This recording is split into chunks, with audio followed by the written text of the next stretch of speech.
안녕하세요, 코비스의 피터입니다. 오늘은 SEC 대 리플 소송 관련된 업데이트를 말씀드리고자 합니다. 제가 마지막으로 이 주제를 다루었을 때가 한 달 전쯤인데요. 당시에 양측에서 법원에게 약식 판결을 요청을 하고 서로의 주장에 대해서 반론을 시작할 때였습니다. 그래서 지난 한 달 정도 시간을 가지면서 서로 반론을 제출하는 그런 시기를 가졌고요. 12월 2일 리플 측에서 마지막 반론을 제출을 하면서 반론 제출 기간이 끝났습니다. 그래서 남은 거는 이번 소송을 담당하고 있는 토레스 판사가 최종적으로 약식 판결을 내리는 것만 기다리고 있는 상황이고요. 모든 서류가 제출된 상황이기 때문에 토레스 판사는 이론상으로는 당장 내일이라도 의견을 내줄 수 있는 상황입니다. 실제로는 이거보다 시간이 더 많이 걸리겠죠. 워낙 방대한 양의 정보를 소화를 한 다음에 내려야 될 그럴 사안이라서 이 과정에 대해서 더 잘 알고 계시는 분들은 내년 초 1분기 정도까지 시간이 걸리지 않을까 이렇게 얘기하는 분들도 있습니다. 지금 이 시점에서는 어떠한 판결이 나올지 많은 분들이 궁금해할 것 같은데, 이에 관련돼서는 제가 항상 참고를 하는 제러미 호가님의 최근 올라온 영상의 내용을 전달을 해드리는 방식으로 공유를 드리고자 합니다. 구독,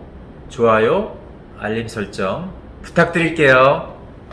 제러미 호건 변호사는 일단 자신의 예측을 말하기에 앞서서 현재 양측의 주장을 간단하게 요약을 하고 이제 시작을 합니다. 여기서 한 가지 짚고 넘어가야 할 것이 있습니다. 전 영상에서 몇 번 말씀드렸듯이 리플의 전략은 크게 두 가지인데, 하나는 XRP가 증권이 아니라고 주장하는 것, 두 번째는 설령 사후적으로 증권이라고 판명이 났다 하더라도 SEC 측에서 이에 대한 명확한 가이드라인이 없었다는 소위 Fair Notice Defense죠. 한국어로는 공정공시가 없었다라는 주장을 하고 있는 건데, 이번에 제출된 약식 판결 요청서에서는 주로 XRP의 증권 여부에 대한 이야기만 하고 있습니다. 그걸 중심으로 두 번째 전략에 대해서는 제가 후에 조금 더 이제 자세히 말씀을 드릴 텐데, XRP 증권 여부에 대해서 SEC와 리플이 주장하는 게 무엇인지 이제 간단하게 요약을 드리겠습니다. SEC가 주장하는 것은 사실 하위 테스트에 의하면 이게 증권이라는 주장을 하고 있는 거죠. 하위 테스트는 이제 네 가지 조건을 만족을 시키면은 증권이다라는 테스트인 건데, XRP의 경우는 이거에 전부 다 해당한다고 얘기를 하고 있습니다. 첫 번째 조건인 Investment of Money가 있었다는 거죠. XRP를 판매를 하면서 실제로 돈이 오고 갔다는 얘기. 두 번째로는 Common Enterprise가 있었다. Common Enterprise는 공동사업체라고 번역을 할 수가 있겠는데요. 투자자의 돈을 한데 모아서 풀링을 해서 XRP의 가치 증대를 위해서 투자자들의 자금을 한데 모았다는 겁니다. 세 번째는 Expectation of Profit이 있었다는 거죠. 리플 랩스라는 회사의 노력이 성공을 하면은 XRP 보유자들이 수익률을 달성할 수 있다는 기대감이 있었다는 거고, 네 번째는 제3자의 노력입니다. 그래서 리플 랩스가 그 제3자에 해당한다는 얘기죠. SEC가 주장하는 것 중에 또 한 가지 중요한 것이, 실제로 투자 계약이 존재했는지 아닌지는 별로 중요하지 않다고 얘기를 하고 있습니다. 그것보다는 Economic Reality나 Facts and Circumstances가 더 중요하다라는 얘기를 하고 있어요. 실제로 문서상 계약 같은 게 없다 하더라도 정황상 투자 계약이 있었던 것 같은 상황이면은 증권으로 봐야 된다라는 주장입니다. 그래서 이와 같은 주장은 과거에 SEC가 텔레그램이라든지 킥이라든지 최근에 있었던 라이브러리라든지 이러한 프로젝트들에 대해서 소송을 일으켰을 때 했던 주장과 유사한 그런 주장인 거죠. 반면 리플 측의 주장은 이렇습니다. 지금 SEC가 주장하는 것은 법에 명시된 범주에서 벗어나고 있다는 얘기를 하고 있습니다. 그래서 SEC의 주장을 받아들인다는 것은 법원이 다음 네 가지를 인정해야 된다는 얘기인데, 그것이 무엇이냐면은 XRP 발행자가 어떤 채무가 있다든지 아니면 XRP 보유자가 어떤 권리가 있다든지 이런 거를 명시한 계약이 없음에도 불구하고 마치 투자 계약이 존재한다는 거를 인정해야 된다는 것. 그다음에 두 번째로는 공동사업체 실체가 없는데도 공동사업체가 있다는 것을 인정해야 된다는 것. 세 번째로는 실제 XRP 보유자들은 투자 수익률에 대해서 리플이라는 회사가 뭔가 해줄 거를 기대하는 게 전혀 없었는데 마치 그런 약속이 있었다는 걸 인정해야 된다는 것. 그리고 지금 말씀드린 이 세 가지 주장에 대해서 근거로서 법정 조언자들, 지난번 영상에서 말씀드렸던 애미커스 브리프를 통해서 당사자들과 상관없는 이 시장 참여자들이 제출한 그런 문서들, 이런 증거들이 있음에도 불구하고 이 증거를 다 무시하고 증거를 제출한 사람들의 의견이 잘못됐다라는 걸 인정해야 된다는 것. 이러한 네 가지를 법원이 인정해야지만 SEC의 손을 들어줄 수 있다라는 상황인데, 법원은 그래서는 안 된다. 법의 원칙을 따라야 된다. 이런 주장을 하고 있는 겁니다. 그래서 이런 주장 하에 제러미 호건님의 예측은 네 가지 경우의 수를 들면서 얘기를 하고 있어요. 첫 번째는 리플이 승소할 것이라는 예측입니다. 이에 대해서는 한 50% 정도의 가능성으로 예측을 하고 있는데요. 그 이유는 리플 측의 주장인 발행자와 XRP 보유자 사이에 어떠한 계약도 존재하지 않다는 이 부분을 강조를 하고 있습니다. 그리고 공동사업체가 존재하느냐, 이에 대한 증거도 불충분하다는 것, 이 두 가지를 얘기를 하고 있어요. 물론 SEC 측에서는 공동사업체가 존재한다는 증거로 제출한 크리스 라슨, 리플랩스 전 CEO인 크리스 라슨의 영상이라든지 이런 게 있기는 한데, 그러한 증거로는 불충분하다는 거죠. 실제로 커먼 엔터프라이즈, 이 공동사업체가 존재하기 하기 위해서는 XRP 보유자들이 크리스 랄슨의 인터뷰나 영상을 보고서 투자를 결정해야 됐다는 연결고리가 확실하게 증명이 돼야 되는데 그런 거를 증명을 충분히 SEC 측은 하고 있지 못하다는 점을 언급을 하고 있습니다. 그리고 투자자들이 그러한 기대를 갖고 있지 않았다는 거를 법정 조언자들의 제출한 문서를 증거로서 이제 언급을 하고 있어요. 두 번째 시나리오는 리플이 해소하는 겁니다. 이에 대해서는 한 30% 정도의 확률로 예측을 하고 있고요. 그 이유로는 토레스 판사가 사실 약식 판결을 이제 혼자서 결정을 해야 되는데 만약에 투자 계약이 존재하지 않기 때문에 이건 증권이 아니다라는 판결을 하면은 여태껏 수십 년 동안 법원이 내린 판결 패턴하고 좀 벗어나는 판결을 내리는 거기 때문에 토레스 판사가 상당히 부담을 느낄 수 있다는 거죠. 그래서 여태껏 패턴에서 벗어나지 않는 판결을 내릴 가능성이 상당히 높다는 거고 또 한 가지는 만약 그렇게 판결을 내리더라도 이에 대해서 리플 측이 항소를 할 수가 있기 때문에 그럼 항소를 할 경우에는 상위 법원에 XRP 증권 여부에 대한 판단을 이제 넘길 수 있으니까 토레스 판사 직접 이에 대해서 결정을 내려야 되는 이제 부담에서 벗어날 수 있다는 거죠. 지극히 뭐 인간적인 이유인데 판사도 인간인지라 충분히 어느 정도 납득이 갈 만한 이유일 것 같긴 합니다. 그렇지만 제러미 호건 변호사님이 얘기하는 거는 XRP 보유자들에게 완전히 악재일 필요는 없다는 얘기를 하고 있어요. 왜냐면은 해소를 한다고 해서 리플 프로젝트 자체가 사라진다고 이렇게 단정할 수는 없다는 얘기입니다. 왜냐면은 리플이 벌금을 낸다든지 뭐 이런 상황이 오겠지만은 충분히 리플이 소화해낼 수 있을 거다라는 얘기를 하고 있고요. 벌금의 범위도 지금은 뭐 조 단위로 이렇게 얘기가 되고 있는데 사실상 협의에 의해서 얼마든지 줄어들 수 있다는 얘기를 하고 있습니다. 왜냐면은 지금까지 XRP를 판매했던 액수, 이 벌금의 기준이 되고 있는 그 액수가 해외에서 판매된 XRP도 있고 XRP가 어느 시점에서는 탈정화가 충분히 되었기 때문에 증권이 아닌 기간에 판매된 거는 뭐 포함을 안 시킬 수도 있고 뭐 여러 가지 이러한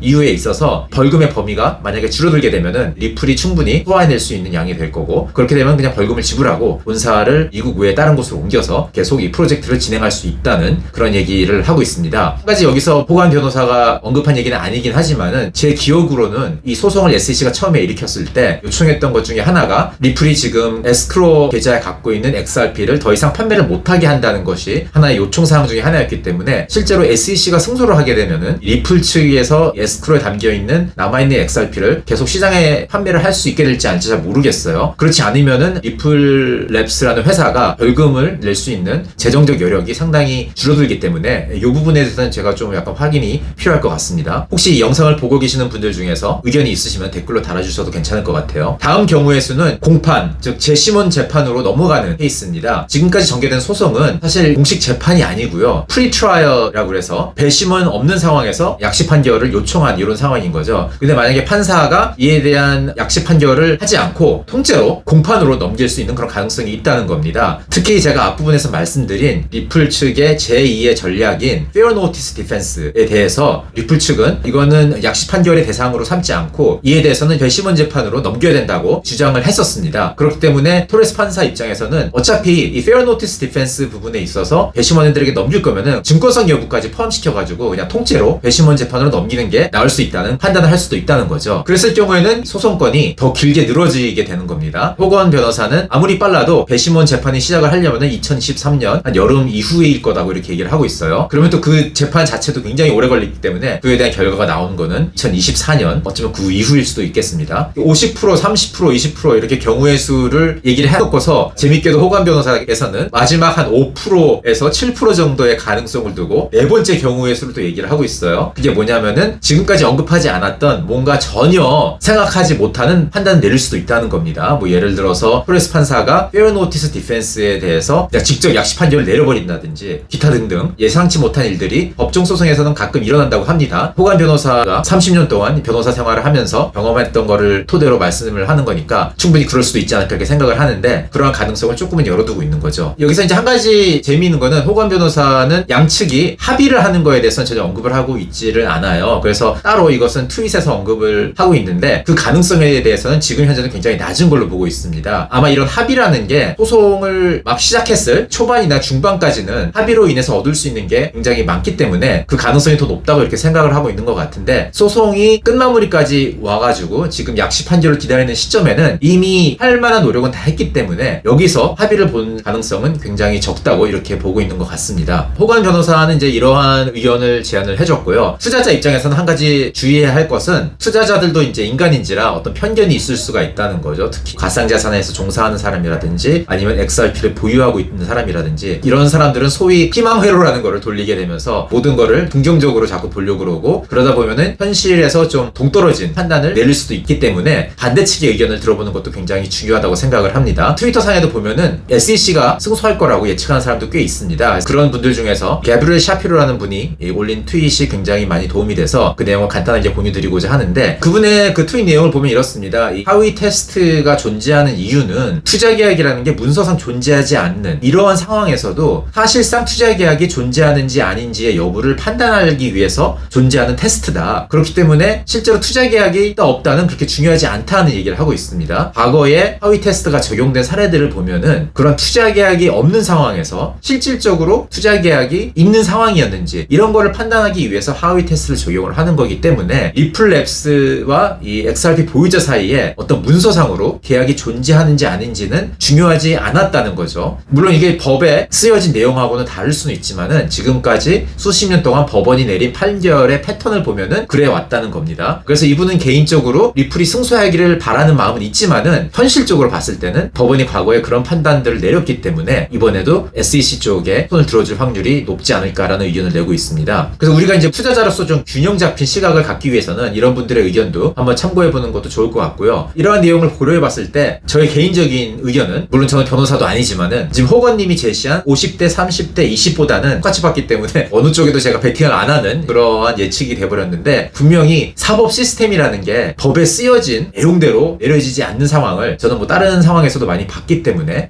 정황상이라든지 아니면은 좀 더 뭐 현실적이라든지 이런 문제에 기반을 해서 사법부는 판단을 내리는 거를 제가 종종 과거에 봐왔습니다. 그렇다고 너무 실망하실 필요는 없을 것 같습니다. 리플이 이번에서 해소를 한다 하더라도 말씀드렸듯이 리플이 취할 수 있는 그런 여러 가지 대책안들이 있기 때문에 이것으로 끝이라고 이렇게 생각할 필요는 없을 것 같습니다. 뭐 어쨌든 제가 과거에 수차례 이 리플 케이스를 다루면서 제러미 호건님의 영상을 많이 참고를 했었는데 아쉽게도 이제 제러미 호건님은 더 이상 영상을 만들지 않는다고 이렇게 얘기를 하고 있습니다. 이 자리를 통해서 그동안 많이 수고하셨고 감사하다는 말씀을 드리고 싶고요. 어떤 분들은 또 이렇게 얘기를 해요. 제러미 호건 변호사의 예측은 맨날 틀린다 뭐 이런 얘기를 하고 있는데 저는 그런 거는 전혀 중요하지 않다고 생각을 합니다. 저희가 이러한 전문가들의 의견을 듣는 이유는 그 사람들이 미래를 정확하게 예측을 해서 그 예측을 맹목적으로 따라하기 위해서 듣는 게 아니고 지식을 습득을 해서 나의 스스로 판단을 할 수 있는 능력을 키우기 위해서 듣는 거지 예측이 맞고 틀리고보다는 어려운 상황을 어떻게 바라봐야 될지 프레임워크를 제공한다든지 어려운 판단을 예측하기 위해서 필요한 정보를 제공해 준다든지 이런 데 진짜 목적이 있는 거기 때문에 그런 면에서는 제러미 호건님의 영상을 통해서 제가 몰랐던 걸 되게 많이 배울 수 있었기 때문에 정말 감사하다는 말씀을 드리고 싶고 오늘 영상은 여기서 마치도록 하겠습니다. 바이바이.